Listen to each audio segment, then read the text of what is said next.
रायगडच्या रोह्यामध्ये मुसळधार पावसाची हजेरी. कुंडलिका नदी आणि नागोठणे येथील अंबा नदीच्या पाणी पातळीमध्ये वाढ. दोन्ही नद्यांनी इशारा पातळी ओलांडली. तर सद्यस्थितीला दोन्ही पुलांवरून वाहतूक सुरळीत.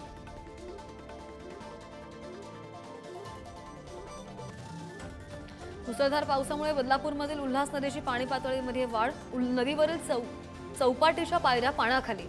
कर्जत तालुक्यामध्ये पावसाची संततधार सुरू असल्यानं उल्हास नदीच्या पाणी पातळीमध्ये प्रचंड वाढ. शहापूर तालुक्यामध्ये पावसाची संततधार अजूनही सुरू. आज शाळेचा पहिला दिवस होता आणि त्यामुळे शाळेत जाणाऱ्या विद्यार्थ्यांची तारांबळ उडाली. सतत सुरू असलेल्या पावसामुळे शहापूरकरांच्या दैनंदिन जीवनावर सुद्धा परिणाम झाला.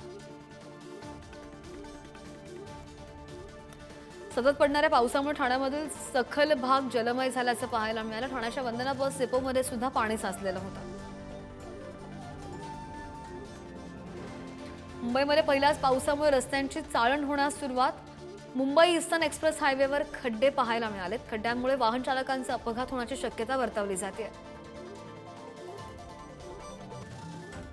नवी मुंबईमधील तुर्भे रेल्वे स्टेशन परिसरामध्ये साचलं पाणी. प्रवाशांना पाण्यामधून वाट काढताना कसरत करावी लागते. नवी मुंबई पालिकेचं याकडे दुर्लक्ष होताना पाहायला मिळत आहे. नवी मुंबईमध्ये 12 तासात 44.48 मिलीमीटर पावसाची नोंद झाली आहे आणि पावसामुळे 5 ठिकाणी झाडं सुद्धा कोसळली आहेत. नेरूळमध्ये दुकान आणि घरावर झाडं कोसळून नुकसान झाल्याची माहिती. पावसामुळे भिंत कोसळून वाहनांचं बरंच नुकसान झालेलं आहे. नवी मुंबईमध्ये सकाळपासूनच जोरदार पाऊस सुरू आहे. अनेक भागामध्ये पाणी साचलेलं आहे. तर पावसामुळे वाशी प्लाझा इथे भिंत खचली. अनेक गाड्यांचं नुकसान झालेलं आहे. पाणी भरल्यामुळे अंधेरी सबवे वाहतुकीसाठी बंद ठेवण्यात आल्याची माहिती. मुंबईमध्ये मुसळधार पावसामुळे अंधेरी सबवे पाण्याखाली गेलेला असून सकाळपासून मुंबईमध्ये जोरदार पाऊस पडतोय. उल्हासनगरमध्ये मुसळधार पावसामुळे नाल्यावरील पूल तुटला आणि 500पेक्षा जास्त घरांचा येण्याजाण्याचा मार्ग सुद्धा बंद आहे. कॅम्प नंबर 5 मध्ये उल्हासनगरच्या गणेश नगर भागामध्ये ही घटना घडली आहे. कोकण विदर्भात 20 जूनपासून मुसळधार पावसाचा इशारा देण्यात आलेला आहे. मध्य महाराष्ट्रामध्ये मध्यम तर मराठवाड्यामध्ये हलक्या सरींचा हवामान विभागाचा अंदाज. नागरिकांनी काळजी घेण्याचं आवाहन. रत्नागिरीमध्ये मुसळधार पावसामुळे राजापूर तालुक्यामधील अर्जुना आणि कोदवाली नद्यांना पूर आलेला आहे. राजापूर शहरामधल्या जवाहर चौकापर्यंत पुराचं पाणी आलं. नदी किनाऱ्यावरील नागरिकांना सतर्कतेचं आवाहन. रत्नागिरीमध्ये जगबुडी नदी धोक्याची पातळी ओलांडताना पाहायला मिळते. नदीपात्रामध्ये पाण्याची पातळी 6.30 मीटरवर पोहोचली आहे. नागरिकांना किनाऱ्यावर न जाण्याचं आवाहन करण्यात येत आहे. खेड दापोली मार्गावर पाणी आल्याचं दिसतंय. मुसळधार पाऊस अजूनही सुरू आहे. मुसळधार पावसामुळे संगमेश्वर तालुक्यामधील धामणी आणि संगमेश्वरमध्ये पूर परिस्थिती निर्माण. तर शास्त्री नदी आणि असावी नदीमधील पाणी पात्राबाहेर पाहायला मिळत आहे. मुंबई गोवा महामार्गावरील हॉटेलला पाण्याचा वेढा सुद्धा पाहायला मिळाला. रत्नागिरीमध्ये रात्रीपासूनच मुसळधार पाऊस सुरू आहे आणि त्यामुळे मुंबई गोवा महामार्गावरील लांजा डेपोजवळ रस्त्यावर पाणी आलं. ठेकेदाराच्या दर्जाहीन कामामुळे पाणी रस्त्यावर आल्याचा नागरिकांचा आरोप आहे. पावसाने रत्नागिरीमधील लांजा तालुक्याला झोडपून काढलेला आहे आणि याचाच फटका मुंबई गोवा महामार्गाला बसलाय. लांजा नजीक असलेल्या वाकेड घाटामध्ये दरड कोसळली आणि त्यामुळे संरक्षण भिंत कोसळून मातीचा मलबा रस्त्यावर आला. सुदैवानं कोणतीही जीवितहानी नाही, कुणालाही इजा नाही. रत्नागिरीच्या तालुक्यामध्ये शिवकालीन किल्ले घेरा यशवंतगडावरील नवीन बांधकाम कोसळलं आणि पहिल्याच पावसामध्ये बांधकाम ढासळल्यानं शिवप्रेमी नाराज आहेत. सिंधुदुर्गमध्ये पावसाचा अधूनमधून जोर पाहायला मिळतोय. कणकवली आणि आचरा राज्यमार्गावर पाणी साचलंय, त्यामुळे वाहतूक ठप्प होती. संगम नदीनं धोक्याची पातळी ओलांडल्यामुळे अनेक गावांचा संपर्क तुटला.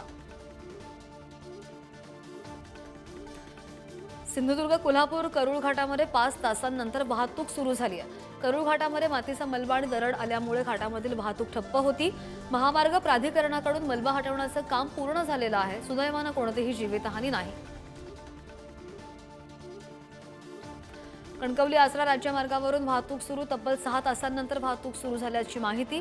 या मार्गावर नदीचं पाणी आल्यामुळे वाहतूक बंद होती. पर्यायी मार्गाने वळवण्यात आलेली होती ही वाहतूक, अशी ही माहिती.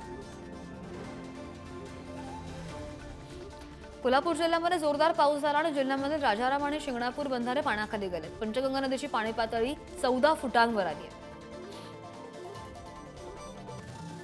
सातारा जिल्ह्यामध्ये पाटण तालुक्यामधील कोयना धरण पाणलोट क्षेत्रामध्ये पावसाचा जोर वाढलेला आहे आणि पावसामुळे कोयना धरणाच्या शिवसागर जलाशयात प्रति सेकंद 1336 क्युसेक पाण्याची आवक होती.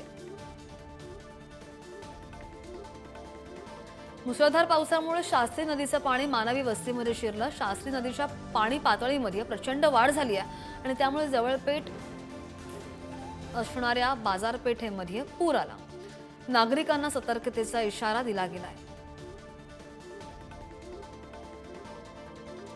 पुण्यामधील कोथरूडमधील सीतान्नपूर्णा सोसायटीमध्ये ड्रेनेजचं पाणी शिरलं. ड्रेनेज पाईपलाईनचं काम चुकीचं झाल्यामुळे पाणी सोसायटीमध्ये शिरल्याची माहिती. मुसळधार पावसामुळे नाले तुंब भरले आणि त्यामुळे हे पाणी सोसायटीत आलं. मावळच्या स्मशानभूमी मावळची पाण्याखाली गेलेली आहे. पुलाकडील भराव आणि रस्ता सुद्धा वाहून गेलाय. मुळशीमध्ये रात्रभर झालेल्या मुसळधार पावसामुळे स्मशानभूमी पाण्याखाली आली आहे. भिवंडी शहर आणि ग्रामीण भागामध्ये मुसळधार पाऊस पडला. पावसामुळे भिवंडी शहरामधील अनेक सखल भागांमध्ये पाणी साचलंय. भिवंडी बाजारपेठ, भाजी मार्केट, तीनबत्ती परिसरामध्ये गुडघाभर पाणी पाहायला मिळालं. नागपूरकरांची पावसाची प्रतीक्षा संपणार आहे आणि पुढील 2 दिवसात मेघगर्जनेसह मुसळधार पावसाचा नागपूर वेधशाळेचा अंदाज आहे. शेतकऱ्यांना चांगल्या पावसाची प्रतीक्षा लागू नये.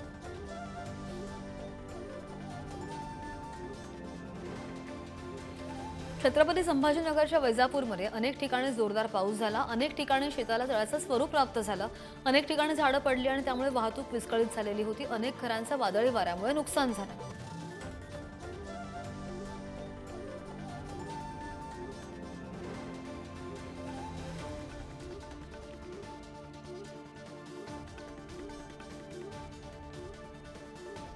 सांगलीमधील चांदोली धरण परिसरामध्ये मुसळधार पाऊस झाला. गेल्या 24 तासांमध्ये चांदोली पाणलोट क्षेत्रामध्ये 52 मिलीमीटर पावसाची नोंद झाली आहे. चांदोली धरणामध्ये सध्या 42% पाणीसाठा शिल्लक आहे.